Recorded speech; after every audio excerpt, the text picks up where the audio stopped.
Welcome to social post. నేను మీ శ్వేత. So ప్రస్తుతం మనతో పాటు స్టూడియోలో ఉన్నారు IAS coaching institute director Rohit garu. Hello sir. Hello madam. ఎలా ఉన్నారు? Fine. Thanks for inviting. Thank you sir. So రీసెంట్‌గా మన స్టూడెంట్స్ మే 25న యూపీఎస్సీ ప్రిలిమ్స్ ఎగ్జామ్స్ అటెంప్ట్ చేశారు కదా! యెస్ సో దాని గురించి డిస్కస్ చేద్దాం అనుకుంటున్నా. So first of all results ఎప్పటికి ఎక్స్‌పెక్ట్ చేయొచ్చు? Yes ma'am. యాక్చువల్‌గా యూపీఎస్సీ ఎప్పుడు ఒక ఫేజ్ కంటిన్యూ చేస్తోంది. ఓకే. ఆల్మోస్ట్ బిగినింగ్ కొన్ని సంవత్సరాల క్రితం ఆల్మోస్ట్ ఒక 40-60 డేస్ పట్టేది. దెన్ 40 కన్సిస్టెంట్‌గా. అండ్ లాస్ట్ 3, 4 ఇయర్స్ నుంచి వితిన్ 20 డేస్‌లో రిజల్ట్ ఇవ్వడం స్టార్ట్ చేసింది. Okay. So most probably June 9థ్ నుంచి జూన్ 15థ్ ఈ గ్యాప్‌లో ఎప్పుడైనా కూడా we can expect the result. Damn sure. ఎందుకంటే లాస్ట్ 3, 4 ఇయర్స్ నుంచి ఫాస్ట్ అప్ చేసేస్తుంది రిజల్ట్స్ ఇవ్వడం. So we can expect almost June 9థ్ నుంచి జూన్ 15థ్ మధ్యలో. ఓకే. ఎందుకు అంటే ఈ ఫాస్ట్ అప్ ఈ చేంజెస్ ఎందుకు వచ్చాయంటారు? ఏం లేదు మేడం. చేంజెస్ ఎందుకంటే లైక్ యాస్పిరెంట్స్ ఎక్కువ రోజులు వెయిట్ చేయడం, మెయిన్స్ గురించి క్యూరియస్‌గా. అండ్ అలాగే as you know technology is becoming moving faster అన్నట్టు. ఓన్లీ స్కానింగ్సే కదా! Okay. So they are using more sophisticated things అన్నట్టు. సో లైక్ డిలే అవుతున్న కొద్ది స్టూడెంట్స్‌లో కూడా ఇంట్రెస్ట్ పోతూ ఉంటుంది. సో చాలా సందర్భాల్లో ఏమవుతుందంటే మెయిన్స్‌కి కొద్ది రోజుల ముందే రిజల్ట్ ఇచ్చేసరికి స్టూడెంట్స్ ప్రిలిమ్స్ అవుతదా కాదా అని చెప్పేసి ఉండేవాళ్ళు. Okay. All of a sudden result ఇచ్చిన తర్వాత ఆ కొన్ని రోజులు ఎలా ప్రిపేర్ అవ్వాలని అర్థమయ్యేది కాదు. ఓకే. సో ఇప్పుడేంటంటే they will be having enough time. ఇప్పుడు జూన్ 15థ్‌కి ఇచ్చినా ఆల్మోస్ట్ ఒక 80 ఒక 60 డేస్ ఉంటది. ఓకే. సో ఎఫెక్టివ్‌గా కూర్చున్నా they can prepare for mains అన్నట్టు అలా. ఓకే. ఇప్పుడు క్వాలిఫై అవ్వాలి మెయిన్స్ కంటే వీళ్ళు ఎంత స్కోర్ చేసి ఉండాలి? Again depends on the toughness అది. రీసెంట్‌గా వచ్చిన క్వెషన్ పేపర్‌లో చాలా చేంజెస్ చేసింది యూపీఎస్సీ. యెస్. ఒకవైపు కష్టంగా ఇస్తూనే ఇంకొక వైపు బేసిక్ క్వెషన్స్‌ని కవర్ చేస్తూ వచ్చింది. బట్ ఏంటంటే క్వెషన్ పేపర్ చాలా లెంథీగా వచ్చేసరికి స్టూడెంట్స్ సరిగ్గా ప్రెడిక్ట్ చేయకపోవడం, దాన్ని సరిగ్గా ఎస్టిమేట్ చేయకపోవడం వల్ల కొంచెం టఫ్‌నెస్ పెరిగింది. అండ్ మోర్ ఓవర్ సీసాట్ కూడా ఇంకాస్త టిపికల్‌గా రావడం జరిగింది. దానివల్ల కూడా కట్ ఆఫ్ తగ్గడానికి ఛాన్సెస్ ఉన్నాయి. సో సేఫ్ సైడ్ ఏంటంటే ఎవరైతే 80+ మార్క్స్ వచ్చాయో, అంటే పేపర్ 1 జనరల్ స్టడీస్‌లో ఎవరికైతే 80+ marks with CSAT qualify. So ఎవరైతే సీసాట్ క్వాలిఫై అవుతున్నారో వాళ్ళకి 80+ వస్తే సరిపోతుంది. అంతే. బట్ మీరన్నారు ఇందాక 60-80 డేస్ ఆఫ్ ప్రిపరేషన్ టైమింగ్స్ ఉంది మనకి మెయిన్స్ ఎగ్జామ్‌కి అని. అది సరిపోతుందంటారా? Yes ma'am. యాక్చువల్‌గా 60 ఎవ్రీ టైమ్ అలాగే ఉంటది. ఆల్మోస్ట్ ఒక 2-3 మంత్స్ గ్యాప్ ఉంటుంది. ఆల్మోస్ట్ 80-90 డేస్ గ్యాప్ ఉంటుంది. సరిపోతుందంటే we don't have any other alternative కదా! Okay. So but the thing is that limiting the sources. వాళ్ళు ఆల్రెడీ ప్రిలిమ్స్‌కి ఏవైతే సబ్జెక్ట్స్ చదువుకొని ఉన్నారో దాన్ని మినిమైజ్ చేసుకొని జస్ట్ మెయిన్స్ పర్స్పెక్టివ్‌లో యూపీఎస్సీ ఎలా ఇచ్చింది, క్వెషన్స్ ఏంటి అని చెప్పేసి. అంటే once the students get to know thought డెఫినిట్‌గా ప్రిలిమ్స్‌లో నా పేరు ఉంటది. లేకపోతే నా పేరు ఉంది అని తెలిసిన తర్వాత ఆబ్వియస్‌గా he will start keeping efforts. Okay. Small example మీరు చూసే ఉంటారు.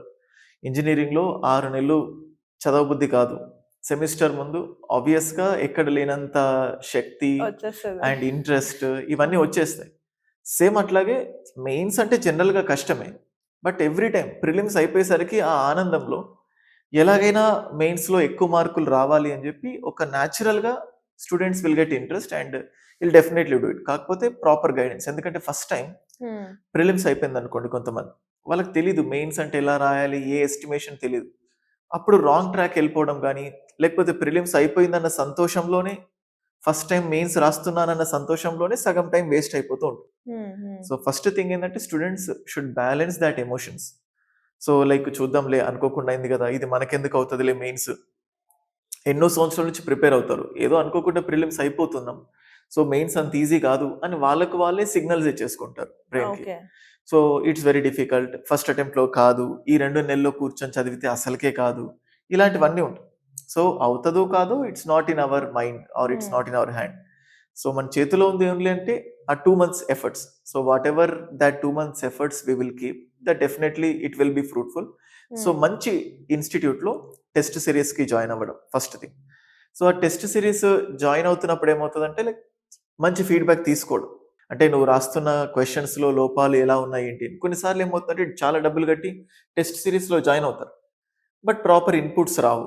సో ఏదో ఫర్ ద నేమ్ సేక్ డబ్బులు కట్టాం కదా! అలా రాస్తున్నాం కదా! వెళ్తున్నాం కదా! అంటే again it will not be fruitful. So best test series. So దాంతో పాటు బెస్ట్ ఫీడ్‌బ్యాక్ తీసుకోవాలి.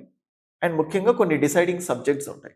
Okay. So for suppose ethics గానీ, ఆప్షనల్ సబ్జెక్ట్ గానీ, ఎస్సే గానీ ఈ 3 నెగ్లెక్ట్ చేయకుండా వీటన్నిటికి స్పెషల్ ఎంఫసైజ్ చేస్తూ ఉంటే మెయిన్స్ గెట్ ఆన్ అవ్వడం it's not that difficult. It's easy. Okay. కానీ సివిల్స్ స్కోర్ చేయాలి, క్వాలిఫై అవ్వాలి అనంటే మినిమమ్ 12-20 హార్స్ ఆఫ్ టైమ్‌ని వీళ్ళు ఓన్లీ సబ్జెక్ట్ మీదనే స్పెండ్ చేయాలి, చదువుతూనే ఉండాలి, నేర్చుకుంటూ ఉండాలి అని అంటుంటారు కదా! మరి 80 డేస్ ఆఫ్ గ్యాప్‌లో వీళ్ళు మెయిన్స్‌కి క్వాలిఫై అవ్వాలంటే దట్ టూ మీరు టఫ్ ఉంటుంది అని చెప్తున్నారు. ఈ సిట్యుయేషన్‌లో సెల్ఫ్ ప్రిపరేషన్ బెస్ట్ అంటారా? ఎక్కడైనా కోచింగ్ సెంటర్‌లో జాయిన్ అయ్యి ప్రిపేర్ అయితే బెస్ట్ అంటారా? With guidance. Again the same thing అండి. లైక్ హ్మ్. స్టూడెంట్‌కి హ్యూజ్ సిలబస్. ఆ హ్యూజ్ సిలబస్‌ని కవర్ చేయడంలోనే మెంటల్‌గా ప్రెషర్‌గా ఫీల్ అవుతూ ఉంటారు. సో, అలా ప్రెషర్‌గా ఫీల్ అయిన వాళ్ళు better opt for any coaching institute. Okay. But better thing ఏందంటే ఈ 2 నెలల గ్యాప్‌లో చాలా అవైలబుల్‌గా ఉండేవి ఓన్లీ టెస్ట్ సిరీస్. ఆ టెస్ట్ సిరీస్‌కి సంబంధించిన ఎక్స్‌ప్లనేషన్స్ ఉంటాయి. కొంతమంది క్లాసెస్ రూపంలో గూడా ఆ క్వెషన్స్‌కి ఆన్సర్స్ చెప్పడం. హ్మ్. కానీ సిలబస్ మొత్తం కంప్లీట్ చేయడం కొంచెం టిపికల్. ఓకే. సో, కోచింగ్‌కి ఎవరికి వెళ్ళాలని చెప్తానంటే, ఎవరైతే ఆప్షనల్ సరిగ్గా ప్రిపేర్ అవ్వలేదు. హ్మ్. ఎందుకంటే డిసైడింగ్ ఫ్యాక్టర్ ఆప్షనల్ అన్నాను కదా! చాలా మంది స్టూడెంట్స్ ప్రిలిమ్స్ అవుతదో కాదో అన్న సందర్భంలో ఆప్షనల్ ఎక్కువగా ఫోకస్ చేయని వాళ్ళు. ఓకే. సో, ఈ 2 నెలల గ్యాప్‌లో 100% ఎఫర్ట్స్ పెట్టాల్సింది ఆప్షనల్. నువ్వు ఆప్షనల్ వీక్‌గా ఉంటే, ఆ ఆప్షనల్ రిలేటెడ్ ఫ్యాకల్టీ గాని, ఫేమస్ మెంటార్‌ని గాని కన్సల్ట్ అయ్యి, సో, ఏదైనా క్రాష్ కోర్స్ ఉందా? సో, లేకపోతే ఎవ్రీ డే జనరల్‌గా ఆప్షనల్ ఒక 4, 5 మంత్స్ టైం పడుతుంది. హుహు. వాళ్ళు డైలీ ఒక 2 ½ 3 అవర్స్ టైం పెడతారు. సో, ఇన్ని రోజులు చదివిందల్లా నువ్వు ఒక 1 మంత్, 1 ½ మంత్‌లో కవర్ చేయాలి. So, better go to concern team ఆ ఫ్యాకల్టీ‌తో. మీరు ఆప్షనల్‌లో వీక్ ఉన్నారా?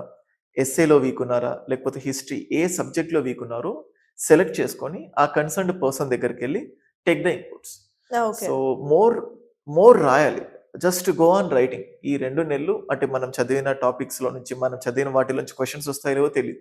UPSC is more of an analytical things. Hmm. So, నీకు స్కిల్స్ రావాలి. ఈ 2 నెలలు నేనేమంటానంటే just rather than depending more on a coaching 2 months exclusive mains కోసం depend on test series. Okay. రాయండి. నీకు కంటెంట్ ఉన్నా లేకపోయినా just go on practising, take the inputs and writing. That's it. Okay. So, అంటే మీ ఒపీనియన్‌లో నిజంగా ఈ 12-20 హవర్స్ ఆఫ్ టైమ్ స్పెండ్ చేయడం ఈస్ మాండేటరీ అంటారా? Yes ma'am. ఈ మెయిన్స్ అంటే హ్మ్. జనరల్‌గా 2 థింగ్స్. ఓకే. యూపీఎస్సీ ప్రిపరేషన్‌కి ఎంత టైం? యూజువల్‌గా 1 ఇయర్ టైమ్ ఉంటుంది కాబట్టి we can get some leisure. Hmm. కొంచెం లిబర్టీ ఉంటుంది. కానీ ఉన్నదే 2 నెలలు. So, 2000 plus marks, 1750 marks only with regard to ఈ ఆన్సర్ రైటింగ్. అన్ని మార్క్స్‌కి తగ్గట్టు నువ్వు ప్రిపేర్ కావాలి అంటే, మళ్ళీ ఇప్పటి వరకు సగం సగమే ప్రిపేర్ అయ్యి, అట్‌లీస్ట్ ఇప్పుడైనా ఫుల్ ఫ్లెడ్జ్డ్‌గా గట్టిగా కూర్చొని ఎగ్జామ్ కొట్టాలంటే 10-12 అవర్స్ చదివితేనే బావుంటది. ఎవరైనా హ్మ్. జాబ్ హ్మ్. చేస్తూ కూడా మెయిన్స్ ప్రిపేర్ అవ్వాలంటే అదొక ఐడియల్ థింగ్స్ అని చెప్పొచ్చు. ఒక హైపోథెటికల్ కేస్ అని చెప్పొచ్చు. అంటే ఈ ప్రిలిమ్స్ కంటే ముందు చాలా చక్కగా ప్రిపేర్ అయ్యి, సిలబస్ మొత్తం అయిపోయి, ఆన్సర్ రైటింగ్ మీద పట్టు ఉండి, సిలబస్ అయిపోయిందనుకోండి. హ్మ్. సో, వాళ్ళు ఇంత టైమ్ స్పెండ్ చేయాల్సిన అవసరం లేదు. కానీ బిగినర్ జస్ట్ ఒక 1 ఇయర్ నుంచి ప్రిపేర్ అవుతున్నారు. సిలబస్ ఇంకా పార్షియల్‌గానే అయిపోయింది.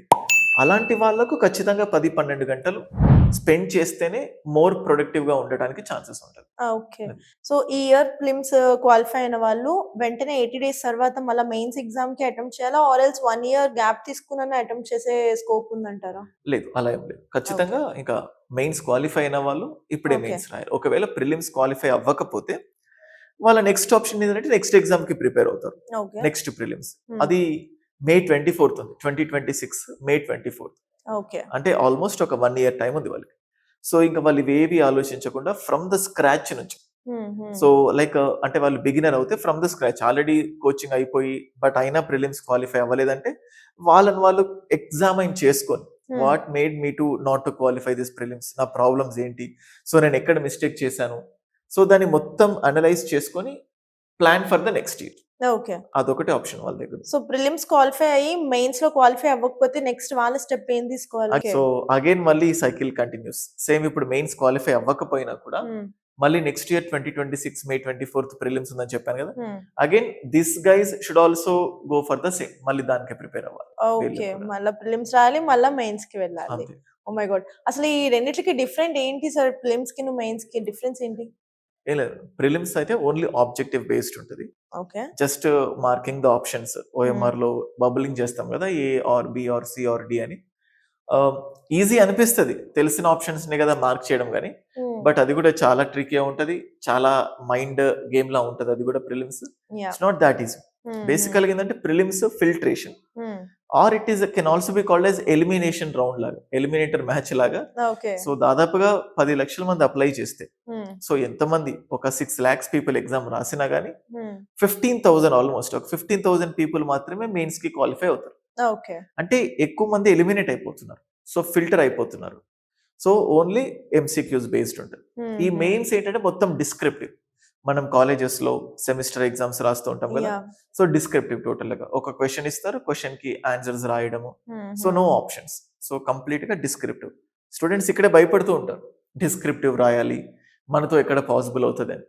బట్ వాళ్ళు మర్చిపోతుంది ఏంటంటే నువ్వు గ్రాడ్యుయేషన్ అయిపోయింది ఆ డిస్క్రిప్టివ్ రాసి, అవును, నువ్వు అక్కడ దాకా వచ్చిందే ప్రతిసారి ఓన్లీ ఎంసీక్యూస్ ఎప్పుడు రాయలేదు.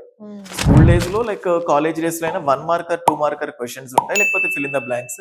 ఈ ఎంసీక్యూస్ ఉన్న 1, 2, 10 ఉంటాయి, బట్ మోర్ డిస్క్రిప్టివ్. కానీ అదే స్టూడెంట్ యూపీఎస్సీకి వచ్చేసరికి డిస్క్రిప్టివ్ అంటే భయపడతాడు, మెంటల్లీ అట్లా ఫిక్స్ అయిపోయారేమో. అంతే. ఓకే. బట్ అది easy, descriptive is even more easy. కానీ ఆ స్టేట్ ఆఫ్ మైండ్ అంటారు కదా, వాళ్ళే అనవసరంగా దాన్ని ఒక భయం లాగా సృష్టించుకొని అది మన వల్ల కాదు, దాన్ని మనం ఒక ఏలియన్ అయిపోవాలి అలాంటి ఆన్సర్స్ రాయాలంటే. ఐఐటిఎన్స్, ఎంఐటిఎన్స్, లేకపోతే ఎన్నో సంవత్సరాల నుంచి కూర్చున్న వాళ్ళకి మెయిన్స్ లో బాగా రాయగలుగుతాము, ఇలాంటి ఒక మిత్ లో ఉన్నారు. సో ఆ మిత్స్ అన్ని, ఆ ఫాల్స్ బిలీఫ్స్ అన్ని పక్కన పెట్టి ఫుల్ ఫ్లెజ్డ్ గా కూర్చుంటే they can easily get in. Okay.